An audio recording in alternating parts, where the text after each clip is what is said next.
সমস্ত প্রশংসা আল্লাহ রাব্বুল আলামিনের। যে আল্লাহ রাব্বুল আলামিন আমাদেরকে দুনিয়াবি সমস্ত কাজ থেকে ফারেক করে কোরআনের একটা মাহফিলে আমাদের সবাইকে বসার মতো তৌফিক দান করেছেন। এই জন্য রব্বে কারিমের দরবারে একবার শুকরিয়া আদায় করি, সবাই বলে আলহামদুলিল্লাহ। আরো একবার অন্তরস্থল থেকে রব্বুল আলামিনের দরবারে শুকরিয়া আদায় করি। আল্লাহ রাব্বুল আলামিন যদি চাইতেন আমাকে আপনাকে দুনিয়াবি কোনো কাজের মধ্যে লিপ্ত রাখতে পারতেন। আল্লাহ রাব্বুল আলামিন যদি চাইতেন আমাকে আপনাকে অসুস্থতার নিয়ামতে হসপিটালে ভর্তি রাখতে পারতেন। আল্লাহ তাআলা তা না করে আমাকে আপনাকে মহব্বত করে ভালোবেসে মুসলমানের ঘরে জন্ম দিয়ে সুস্থ রেখে কোরআনের মাহফিলে আসার মতো তৌফিক দান করেছেন। এই জন্য রব্বুল আলামিনের দরবারে আরেকবার শুকরিয়া আদায় করি, সবাই বলে আলহামদুলিল্লাহ। রব্বে কারীম তার কালামুল্লাহ শরীফে বলেছেন, লা ইন শাকারতুম লা আযীদান্নাকুম ওয়া লা ইন কাফারতুম ইন্না আযাবি লাশাদীদ। আল্লাহ রাব্বুল আলামিন ডাকতে বলতেছেন, রে আমার বান্দা, তোমরা শুনে রাখো রে বান্দা, আমি রব্বুল আলামিন তোমাদেরকে ওয়াদা করতেছি, ঘোষণা করেছি, আমি রব্বুল আলামিনের যেগুলো নিয়ামত দান করেছি ওই সমস্ত নিয়ামত পাবার পরে বান্দা তুমি যদি আমার শুকরিয়া আদায় করো, আমি রব্বুল আলামিন তোমাদের নিয়ামত গুলোকে বাড়িয়ে দেব। আল্লাহ তাআলা বলছেন, লা ইন শাকারতুম লা আযীদান্নাকুম।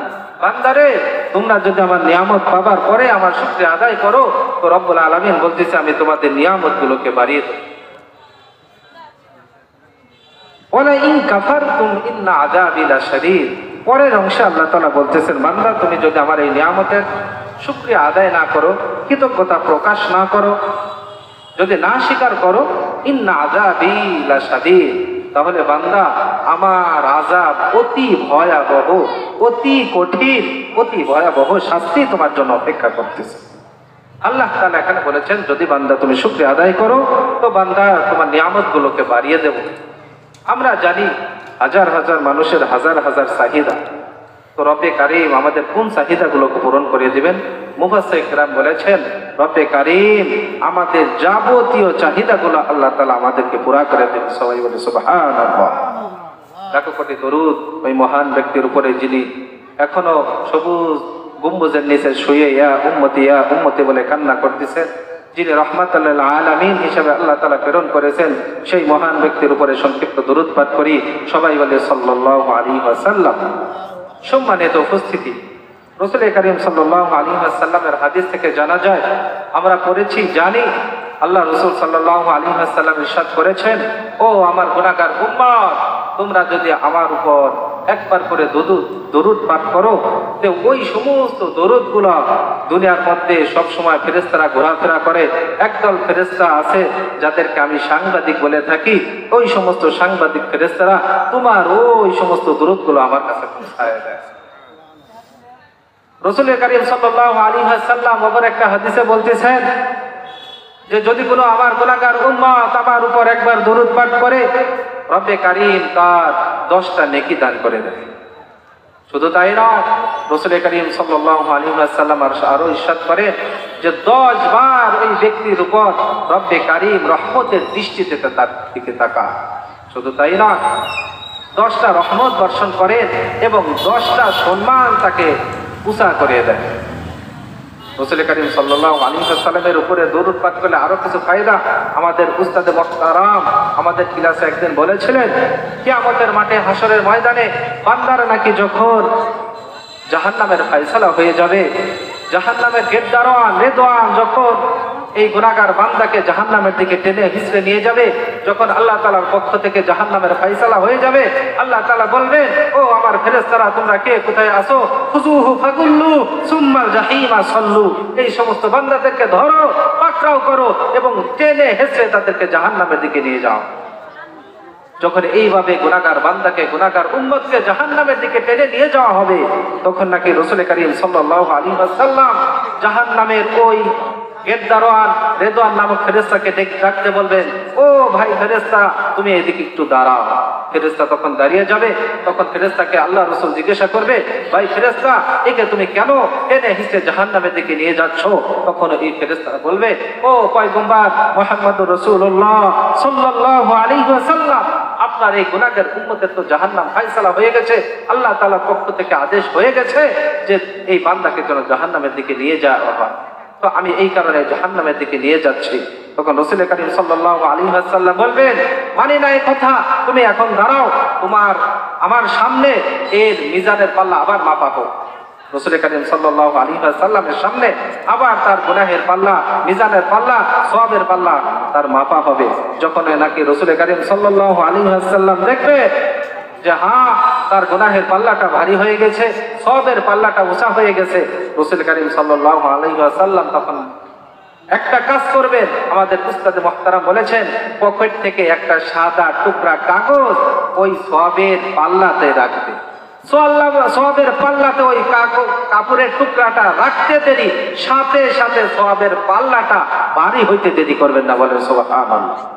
এই ঘটনা দেখে রেজওয়ান ফেরেশতা তখন বলবে, ও পয়গম্বর, আপনি কি এমন কাপড়ের টুকরা যে টুকরাটা সওয়াবের পাল্লায় রাখলেন, রাখতে দেরি করলেন, তো ওই সওয়াবের পাল্লাটা ভারী হতে দেরি হইল না, এর কারণটা কি? রাসূল করিম সাল্লাল্লাহু আলাইহি ওয়াসাল্লাম তখন উত্তর দিবেন, ও আমার ভাই ফেরেশতা, আমি তো জানি আমার গুনাহগার উম্মত ওই যে বাংলাদেশের প্রান্ত জালালপুর নতুন পাড়া থেকে, পুরাতন পাড়া থেকে, অমুকের বেটা অমুকে, আমার বান্দা আমার গুনাহগার উম্মত আমাকে দেখবে না, আমাকে জানবে না, আমাকে চিনবে না।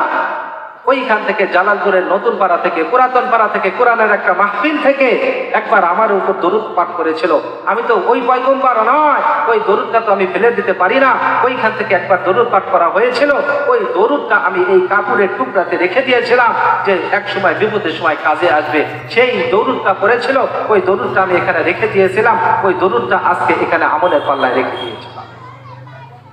সব মানে তো উপস্থিতি, এই যে কোরআনের মাহফিল, হাদিস শরীফের মধ্যে আসছে, কিতাবের মধ্যে পাওয়া যায়, মুহাদ্দিস ইকরাম বলেছেন, যেইখানে কোরআনের মাহফিল হয়, যেইখানে কোরআনের আওয়াজ হয়, কোরআনের জিকির হয়, ওইখানে রব্বে কারিমের রহমত সকিনা বর্ষিত হতে থাকে, বলেন সুবহানাল্লাহি বিহামদি।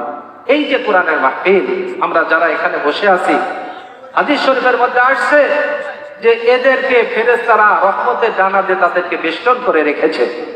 শুধু তাই না, মুহাদ্দিস ইকরাম বলেছেন, ফায়াহকুনাহুম বিআজনিহাতিহিম ইলা সামাঈদ দুনিয়া, ইলা সামাঈদ দুনিয়া।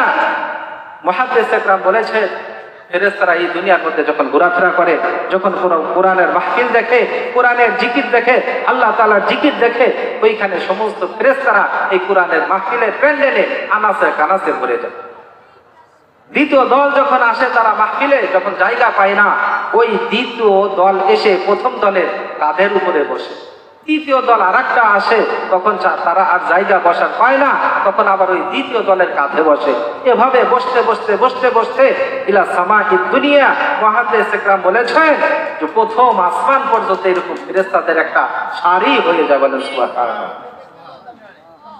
রব্বে কারীম তখন ফেরেশতাদেরকে ডেকে বলে, ও আমার ফেরেশতারা, ও আমার ফেরেশতারা, দুনিয়ার মধ্যে এই যে আমার কিছু বান্দারা কোরআনের একটা মাহফিলে বসে আছে, ওখানে তারা কি করে? মা ইয়াকুলু ইবাদি, আমার বান্দারা ওখানে কি বলে, কি চায়? ফেরেশতারা তখন উত্তর দিবেন, ও আল্লাহ, তোমার এই সমস্ত গুনাহগার বান্দারা তো তোমার পুত পবিত্রতা বর্ণনা করতেছে, তোমার গুণগান ওখানে গাচ্ছে। রব্বে কারীম তখন বলবে, হাল রাআনি, ওই সমস্ত গুনাহগার বান্দারা কি আমাকে দেখেছে? ফেরেশতারা উত্তর দেবেন, আল্লাহ, আপনার এই গুনাহগার বান্দারা তো আপনাকে দেখে দেয়। রব্বে কারীম তখন ফেরেশতাদেরকে আবার জিজ্ঞাসা করবে, বিমাযা ফায়াকুলু ইয়াসআলুনি, যে তারা আমার কাছে কি চায়? ফায়াকুলু, তখন ফেরেশতারা বলবে, ইয়াসআলুনাকা জান্নাহ, আল্লাহ, তোমার ওই গুনাহগার বান্দারা তোমার থেকে জান্নাত চায়। আল্লাহ তাআলা তখন ফেরেশতাদেরকে বলবেন, ও আমার ফেরেশতারা, আমার ওই গুনাহগার বান্দারা কি আমার জান্নাত দেখেছে? ফেরেশতারা তখন উত্তর দেবেন, ও আল্লাহ, আপনার গুনাহগার বান্দারা তো আপনার জান্নাত দেখে নাই। আল্লাহ তাআলা তখন ফেরেশতাদেরকে ডেকে বলবেন, ও আমার ফেরেশতারা, আমার এই গুনাহগার বান্দারা যদি আমাকে দেখতো এবং আমার জান্নাত দেখতো, তাহলে তারা কি করত? ফেরেশতারা তখন উত্তর দিবে, আল্লাহ, তোমার এই গুনাহগার বান্দারা যদি তোমাকে দেখতো, তোমার জান্নাতকে দেখতো, তাহলে তোমার বেশি আরো পুত পবিত্রতা বর্ণনা করত এবং জান্নাত বেশি বেশি কামনা করত। আল্লাহ তাআলা তখন আবার ফেরেশতাদেরকে ডেকে বলবেন, ও আমার ফেরেশতারা, আমার ওই সমস্ত গুনাহগার বান্দারা আমার থেকে কি আশ্রয় চায়, কি পানাহ চায়? তখন ফেরেশতারা বলবেন, ও আল্লাহ, তোমার ওই সমস্ত গুনাহগার বান্দারা তো তোমার জাহান্নাম থেকে মুক্তি চায়। আল্লাহ তাআলা তখন ফেরেশতাদেরকে ডেকে বলবেন, ও আমার ফেরেশতারা, আমার ওই সমস্ত গুনাহগার বান্দারা কি আমার জাহান্নামকে দেখেছে? তখন ফেরেশতারা উত্তর দেবেন, আল্লাহ, তোমার ওই গুনাহগার বান্দারা তো তোমার জাহান্নামকে দেখে নাই। আল্লাহ তাআলা তখন উত্তর করবেন, বলবে, ও আমার ফেরেশতারা, যদি আমার এই গুনাহগার বান্দারা যদি আমার জাহান্নামকে দেখতো তাহলে তারা কি করত? তখন ফেরেশতারা আল্লাহ তাআলার উত্তর দেবেন, আল্লাহ, তোমার এই বান্দারা যদি তোমার জাহান্নামকে দেখতো তাহলে জাহান্নাম থেকে বাঁচার জন্য তারা পলায়ন করত। রব্বে কারীম তখন বলবে, ও আমার ফেরেশতারা, আল্লাহি, আল্লাহ তাআলার কসম, আল্লাহ তাআলা তখন বলবেন, ও আমার ফেরেশতারা, তোমরা সাক্ষী থাকো, তোমাদেরকে সাক্ষী রেখে আমি আল্লাহ ওয়াদা করতেছি ওই মাহফিলের প্যান্ডেলে যারা বসা আছে তাদের জীবনের সমস্ত গুনাহকে আমি মাফ করে দিলাম। তখন একজন ফেরেশতা ডাকতে বলবেন, আল্লাহ, বুঝলাম যারা মাহফিলের প্যান্ডেলে বসে আছে তাদের গুনাহ খাতাকে মাফ করে দিলাম, কিন্তু অমকের বেটা অমক, হাদিস শরীফের মধ্যে আছে, ফুলানুন ইবনে ফুলান, অমকের বেটা অমকে তো মাহফিলের উদ্দেশ্যে আসছিল না, এই রাস্তা দিয়ে যাতায়াত করতেছিল, কিন্তু একজন ইমাম সাহেব আলোচনা করতেছিল, একজন খতিব সাহেব আলোচনা করতেছিল, আলোচনা শুনে ভালো লেগেছিল, যার কারণে প্যান্ডেলের ওই রাস্তার পাশে একটু দাঁড়িয়ে আলোচনাটা শুনেছিল। আল্লাহ তাআলা বলবেন, তোমরা সাক্ষী থাকো, ওই ব্যক্তির গুনাহটাও আমি মাফ করে দিই। সম্মানিত উপস্থিতি, যদি গুনাহ মাফ করাইতে চান অতি সত্তর কোরআনের মাহফিলে আপনারা সবাই বসে যান। যদি আপনাদের গুনাহ মাফ করার প্রয়োজন না থাকে, দরকার না হয়, তাহলে মাহফিলে আসার দরকার নাই। আর যদি মুসলমানের সন্তান হয়ে থাকেন, আপনি যদি মুসলমান দাবি করেন, তাহলে মাহফিলের প্যান্ডেলে অতি সত্তর এসে সবাই বসে যান। সম্মানিত উপস্থিতি, রব্বে কারীম তার কালামুল্লাহ শরীফে বলেছেন, ইন্নাল্লাহা লা ইয়াযলিমু মিসকালা যাররা, রব্বে কারীম তার বান্দার উপর জাররা থেকে জাররা পরিমাণও কি করে না, জুলুম অত্যাচার করে না। ইন্নাল্লাহা লা ইয়াযলিমু মিসকালা যাররা ওয়া ইন তাকু হাসানাতান ইউদাইফহা ওয়া ইউতি মিন লাদুনহু আজরান আযীমা। আল্লাহ তাআলা ওয়াদা করতেছেন, এরে আমার বান্দা, তোমরা শুনে রাখো, ইন্নাল্লাহা লা ইখলিফুল মিআদ, আল্লাহ তাআলা ওয়াদা করতেছেন যে আমি রব্বে কারীম যে ওয়াদা তোমাদের সাথে করেছি, জীবনে কখনো সে ওয়াদা তোমাদের বরখিলাফ করি না। অথচ বান্দা, তোমরা আমার সাথে হাজারো বার ওয়াদা করেছো, হাজার বার ওয়াদা ভঙ্গ করেছো, কিন্তু আমি রব্বে কারীম তোমাদেরকে ওয়াদা করতেছি, ইন্নাল্লাহা লা ইয়াযলিমু মিসকালা যাররা, বান্দারে, আমি তোমাদের সাথে ওয়াদা করতেছি, আমি রব্বে কারীম তোমাদের সাথে কখনো ওয়াদা বরখিলাফ করব না, আমি তোমাদের সাথে কখনো কি করব না, জাররা থেকে জাররা পরিমাণ তোমাদের সাথে জুলুম অত্যাচার করব না। ওয়া ইন তাকু হাসানাতান ইউদাইফহা ওয়া ইউতি মিন লাদুনহু আজরান আযীমা, বান্দা, যখন তুমি একটা নেক কাজ করো, সৎ কাজ করো, ভালো কাজ করো, আমি রব্বে কারীম ওই নেক কাজের বদলে যে সওয়াবটাকে তোমার বাড়িয়ে দেই, মিন লাদুনহু আজরান আযীমা। শুধু তাই নয়, আমি রব্বে কারীমের পক্ষ থেকে তোমার আরো উজরতটা বাড়িয়ে দেই।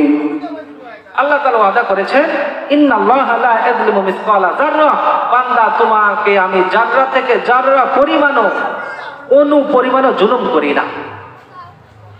এখন প্রশ্ন হইল, হুজুর, আল্লাহ তাআলা তো ওয়াদা করেছেন আমাদেরকে জাররা থেকে জাররা পরিমাণ, আমাদের সাথে কি করে না, অনু পরিমাণও জুলুম অত্যাচার করে না। তাহলে এই যে আমরা দেখতে পাই, আমরা অসুস্থ হই, আমাদের বালা মুসিবত লেগে থাকে, আমাদের অভাব অনটন লেগে থাকে, আমাদের দুর্দশা লেগেই থাকে, এটা কি কারণ নয়? এটা কি আমাদের কষ্টের কারণ নয়? সম্মানিত উপস্থিতি, রব্বে কারীম আমাদের এই যে বালা মুসিবত, অভাব অনটন, দুঃখ কষ্ট পেরেশানি, এটা দিয়ে থাকেন তিনটা কারণে। সে তিনটা কারণ, প্রথম নম্বর কারণ হইল আমাদের গুনাহের কারণে রব্বে কারীম আমাদেরকে এই বালা মুসিবত দিয়ে থাকেন। প্রমাণ, আল্লাহ তাআলা তার কোরআন শরীফে বলেছেন, ওয়ামা আসাবাকুম মিন মুসিবাতিন ফাবিমা কাসাবাত আইদিকুম ওয়া ইয়াফু আন কাসীর। বান্দা, তোমার যে অভাব অনটন হয়, দুঃখ কষ্ট হয়, বালা মুসিবত হয়, এই যে পেরেশানির মধ্যে থাকো, এটা তোমাদের হাতের কামাই। ওয়ামা আসাবাকুম মিন মুসিবাতিন ফাবিমা কাসাবাত আইদিকুম, আমাদের অভাব অনটন বালা মুসিবত দুঃখ কষ্ট যাই কিছু হয় আমাদের এই গুনাহের কারণে হয়, আমাদের এই দুই হাতের কামাইতে হয়। আল্লাহ তাআলা বলেছেন ওয়ামা আসাবাকুম মিন মুসিবাতিন ফাবিমা কাসাবাত আইদিকুম, যা করো তোমাদের এই হাতের কামাইয়ের কারণে হয়। ওয়ায়াফু আন কাসীর, আল্লাহ তাআলা বলতেছেন বান্দারে অথচ আমি রব্বে কারীম তোমাদের অনেক গুনাহগুলোকে মাফ করে দেই। আমাদের অনেক গুনাহ আল্লাহ তাআলা মাফ করে দেয়, আমাদের হাতের এই কামাইয়ের কারণে আমাদের বালা মুসিবত দেয়। 2 নম্বর কারণ ওয়ালা নাবলুওয়ান্নাকুম বিশাইইম মিনাল খাউফি ওয়াল জু'i ওয়া নাকসিন মিনাল আমওয়ালি ওয়াল আনফুসি ওয়াস সামারাত, আল্লাহ তাআলা আমাদেরকে পরীক্ষা করার জন্য আমাদেরকে বালা মুসিবতে ফেলান, অভাব অনটন দেন, দুঃখ কষ্ট দেন। ওয়ালা নাবলুওয়ান্নাকুম বিশাইইম মিনাল খাউফি ওয়াল জু'i ওয়া নাকসিন মিনাল আমওয়ালি ওয়াল আনফুসি ওয়াস সামারাত ওয়াবাশশিরিস সাবিরিন, আল্লাহ তাআলা আমাদেরকে পরীক্ষা করেন, দেখেন যে আমি এই অভাব অনটন দুঃখ কষ্ট জান মাল এগুলো ক্ষতি করে আমার বান্দাকে আমি পরীক্ষা করি, দেখি আমার বান্দা আমার উপর ধৈর্য ধারণ করে কিনা, আমার বান্দা আমার উপর অটল থাকে কিনা। আমরা জানি দুনিয়ার মধ্যে কোনো মালিক নাই তার কর্মচারীকে পরীক্ষা ছাড়া প্রমোশন দেয়। আল্লাহ রাব্বুল আলামিন আমাদেরকে কি করেন না, এই পরীক্ষা ছাড়া প্রমোশন তো দিবেন না, এই জন্য রব্বে কারীমও আমাদেরকে কি করেন, পরীক্ষা করেন, পরীক্ষা করে আমাদেরকে প্রমোশন দিয়ে থাকেন, আল্লাহ তাআলা নিকটবর্তী করে নেয়। নাম্বার 3, রব্বে কারীম আমাদের বালা মুসিবত এটা ফালানোর অধিকার আছে। কারণটা কি?